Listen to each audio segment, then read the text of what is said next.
आतंकी हमारे हमसाये मुल्क भारत के हवाले। पुलवामा के त्राल मुठभेड़ में आतंकी आसिफ शेख मारा गया है। जैश का कमांडर आसिफ शेख त्राल की मुठभेड़ में ढेर हो चुका है।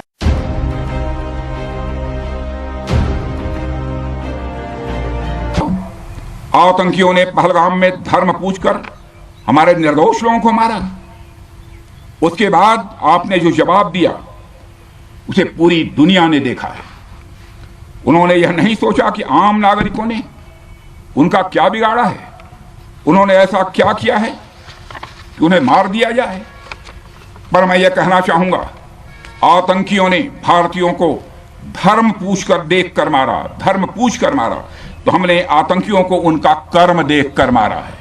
3 दिन में दूसरे मुठभेड़ में, दूसरे एनकाउंटर में आज आतंकी संगठन जैश ए मोहम्मद के जिला कमांडर आसिफ अहमद शेख समेत 3 आतंकवादियों को मार गिराया गया। शहीद हो रहे हैं, उनसे अल्लाह की मुलाकात होगी, दुनिया में उन पर क्या बीती इस पर भी बात होगी। होती है वो ऐसे होती कि हमने क्लेम किया था कि हमने उधमपुर बेस को तबाह कर दिया। मोदी सबसे पहले उधमपुर ही पहुंचा और उसने वहीं पर पूरी बेस भी दिखाई पूरी दुनिया को, और वहां खड़े होकर उन्होंने नारे भी मारे। दुनिया में जहां कहीं भी दहशतगर्दी होती है उसके ताने बाने पाकिस्तान से ही निकलते हैं। 9/11 का हो वाकया, या लंदन हमले हों, या एबटाबाद से पकड़ा जाए कोई, और फिर इस उसामा बिन लादेन और भारत के अंदर हमले हों, जो भी होता है उन सब के ताने बाने और तार जो हैं वहीं से जाकर जुड़ते हैं। हम लाते हैं टॉक शोज और अनलिमिटेड एंटरटेनमेंट सिर्फ यूट्यूब पर। अगर आपने अभी तक हमारा चैनल सब्सक्राइब नहीं किया तो अभी सब्सक्राइब करें और बेल आइकॉन को क्लिक करके हमारी लेटेस्ट वीडियोस के बारे में अपडेट जानें। ऐसी खौफनाक तस्वीरें जो कमजोर दिल वालों को सदमा दे दें,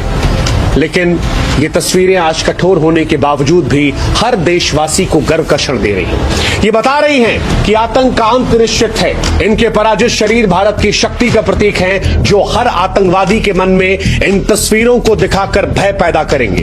वो पीछे भारतीय फौज जो भारत माता की जय, भारत माता की जय कह रही है, और उनके सामने खुले सिरों से रिश्ता हुआ खून, इनके टुकड़े टुकड़े जिस्म के, ये सिर्फ लाशें नहीं बल्कि भारत की ताकत का ऐलान है। ये एक फौलादी फैसला था, इंडिया का ये एक फौलादी फैसला था, ये हमला करना।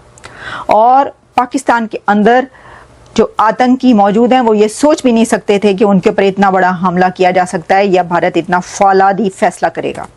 उन्होंने कहा कि पाकिस्तान के अंदर 100 से ज्यादा आतंकवादियों को यानी दहशतगर्दों को मार दिया उन्होंने इन हमलों में, क्योंकि उन्होंने उनके 9 ठिकानों को हमला जो निशाना बनाया और 100 से ज्यादा दहशतगर्द इसके अंदर मारे गए हैं। ये कह रहे हैं नरेंद्र मोदी साहब। फिर उन्होंने कहा कि दुनिया में जहां कहीं भी दहशतगर्दी होती है उसके ताने बाने पाकिस्तान से ही निकलते हैं। 9/11 का हो वाकया, या लंदन हमले हों, या एबटाबाद से पकड़ा जाए कोई, और फिर इस उसामा बिन लादेन और भारत के अंदर हमले हों, जो भी होता है उन सब के ताने बाने और तार जो हैं वहीं से जाकर जुड़ते हैं। तो दुनिया को देखना चाहिए कि आखिर ऐसा क्यों है। फिर उनका ये कहना था कि हमने पाकिस्तान के दिल पर वार किया। अब ये मुझे नहीं पता उन्होंने ऐसा क्यों कहा है, यानी उन्होंने इतना बड़ा हमला किया इसलिए, या ये जो बातें की जा रही हैं कि जी पाकिस्तान की मिलिट्री बेसिस को निशाना बनाया गया इस वजह से उन्होंने कहा है कि दिल पर हमला किया है। ये बात उन्होंने जो कही है लेकिन कह दी है, उन्होंने कहा जी पाकिस्तान के दिल पर वार किया है। फिर उनका ये कहना था कि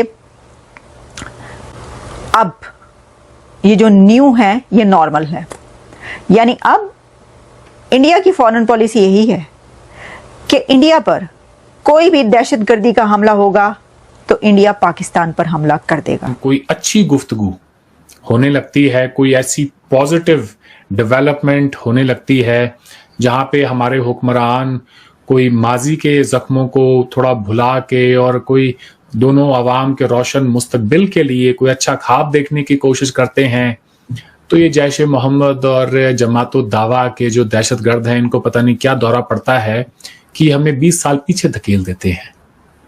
लोगों की याददाश्त बहुत कमजोर है। मैंने हर एक इम्पॉर्टेंट माइलस्टोन को, हर एक इम्पॉर्टेंट डेवलपमेंट को इंडिया पाकिस्तान में कम से कम 1999 के फरवरी से, जब से वाजपेयी साहब लाहौर गए थे, तब से लेकर अब तक फॉलो किया है। लेकिन अगर आपकी माजी की जो हुकूमतें थी उन्होंने हिंदुस्तान के साथ ताउन किया होता और इन तमाम दहशतगर्दों को, जितने भी इनके आका हैं जो वहां पे अपने बवांगे दोहल अपने जो हैं ख्यालात का इजहार करते हैं, हिंदुस्तान के लिए नफरती बयान देते हैं, दहशतगर्दों को जो तैयार करके और हिंदुस्तान में भेजते हैं, उन लोगों का अगर आपने सच में कुछ किया होता तो आज ये नौबत नहीं आती।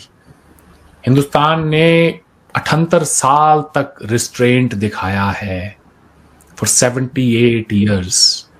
It's a long time.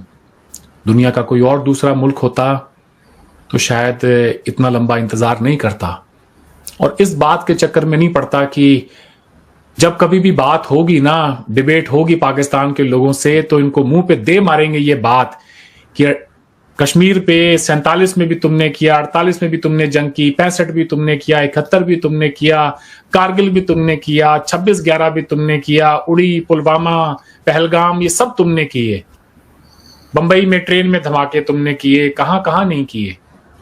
फिर वो सोचता है कि यार इनफ इज इनफ, हम कब तक लाशें उठाते रहेंगे। आए उन लोगों को जरा उन्हें भी पता चले जो चैन से सो रहे हैं कि अब वो चैन से नहीं सो सकते। तो मैं चाहूंगा कि पाकिस्तान के लोग, हिंदुस्तान का ये जो गुस्सा है, ये जो हमारे अंदर इस वक्त एक शदीद जो एक तकलीफ है जिससे हम दहाइयों से गुजर रहे हैं, उसका वो एक जायजा लें। और उसके साथ साथ मैं हिंदुस्तान के लोगों को ये भी कहूंगा कि हमारे साथ बहुत कुछ हुआ, गलत हुआ, लेकिन हमें ये कोशिश हमेशा रखनी चाहिए, क्योंकि मैं जिस घर से आता हूं, जो मेरी परवरिश है, मुआशरे में जो हमारा किरदार है, दुनिया में हमें जैसे देखती है, तो तुम्हारा हमेशा मॉरल हाई ग्राउंड रहे। शायद मेरे जैसे लोग बहुत कम रह गए हैं अब हिंदुस्तान में। मैं फिर भी चाहूंगा कि हिंदुस्तान का जो हाई मॉरल ग्राउंड आज तक रहा है वो हमेशा बरकरार रहे।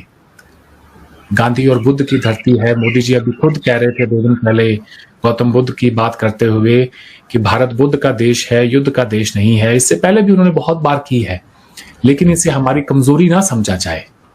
कोई इसे ये ना सोचे कि ये बुद्ध का देश है तो हम जब चाहेंगे वहां पे जाके ये काम कर लेंगे। तो बात ये है आरजू साहिबा कि इस पूरे के पूरे पस मंजर को समझने के लिए एक होलिस्टिक व्यू की जरूरत है। आप एक महज एक पाकिस्तानी या एक हिंदुस्तानी बनकर इस मौजू को और उसकी जड़ तक आप पहुंच नहीं सकते हैं।